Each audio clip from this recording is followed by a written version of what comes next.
There was this one time at school when I accidentally started a bus riot. Or at least that's how the teachers described it. In Year 8, I used to play for the hockey team. There were 4 teams and I was in D team. D for disastrously bad. Our team was made up of the rejects, with only me and 2 or 3 friends being just about useful. One day we're down south to play against another school. Our nauseating journey gets us there in around an hour or 2. Upon arrival we split into our teams and start the match. C and D teams didn't win that often, so we weren't expecting much. Game starts. For some strange reason, I'm feeling it. So is my friend, also playing on the wing. I score twice and my friend scores a couple of times as well. Even the guy in our defence who can never hit a ball straight scores a cross-map goal. We absolutely thrashed them. Maybe that's because the opposing team were even more hopeless than us, but I like to think that we all just played good hockey. For the first and last time ever. After the game, the host school treats us to chips. Lots and lots of chips. With dispensers full of all sorts of condiments. Oh, and after that, flapjacks. Lucky us.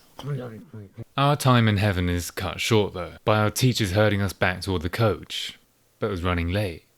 Sat in the cold, bored of waiting for the bus, I randomly pick up an acorn and chuck it at a friend. He chucks an acorn at another friend. Then his friend starts chucking acorns as well. Soon everyone's chucking all sorts of things. Eventually the coach arrives. About time. Midway through our journey, an acorn lands at my feet. I look behind me. Oh my, it's a goddamn war zone. Then the coach driver starts screaming at us. Apparently a stray acorn bounced off the front windshield and almost blinded him. Despite him wearing sunglasses. One of the teachers got hit by a stray round as well. Oh, now we're all in for it. Back at school, the teachers order us to sit in silence in the hall. For quite some time.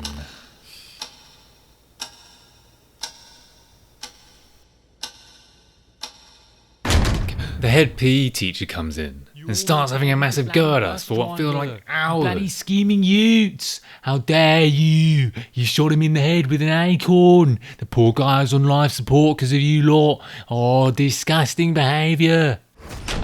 Next, the deputy head arrives and starts his own long rant at us.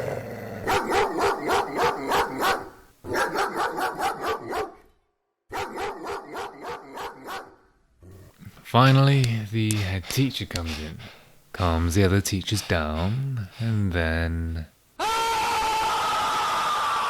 Looking back at it, the teachers and the coach driver had good reason to be angry. If he'd lost control of the bus, we might have won the game, only to lose our lives. Still, that driver seemed to take enjoyment in trying to get us into as much trouble as possible. The head teacher demands us to fess up. Anyone lying would face dire consequences. A couple of guys get to their feet. Not me though. I didn't throw anything while we were on the coach. I may have started the whole thing, but technically I wasn't who they were after. But one of the guys who did stand up didn't like me staying quiet. He was about to tell on me when a former best friend of mine intervened. Thanks, mate. Those who confessed were given a week's detention. 1 whole week. The next day a friend and I went to the head teacher to beg for leniency for our teammates. To no avail. I began to think maybe I should have owned up. Faced the week-long detention, writing endless lines promising over and over, I will not throw acorns on the bloody bus. On second thoughts, maybe not. Because I don't think anyone deserves such a severe punishment. It's just kids messing about a bit. Have you ever been in a situation when you got caught up in some sort of mischief, but never owned up when others got caught?